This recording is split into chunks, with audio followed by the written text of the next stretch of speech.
তোমার মতো আর্জেন্টিনার সাপোর্টারের সামনে আমার আসার কোনো ইচ্ছাই ছিল না। তোমার মতো ব্রাজিলের সাপোর্টার মুখ আমার দেখতে ইচ্ছা করে না। তুমি জানো ব্রাজিলের সাপোর্টার মুখ যদি মানুষ দেখে তাহলে হ্যাগো জীবনে বিপদ নেই মাসে।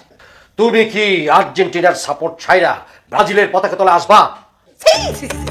আমি তো হাসতে হাসতে দোজখে চলে যাবো, হাসতে হাসতে দোজখে চলে যাবো, তারপর ব্রাজিলের দিকে যাবো।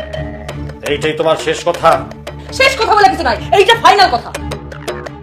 এরপরে কোনো এক্সট্রা টাইমও নাই, কোনো টাই বেকারও নাই। তুমি যে ব্রাজিলের সাপোর্টার এটা যদি আমি জানতাম তাহলে আমি পা কানে একটা ছ্যাপা ফেলতে আসতাম না।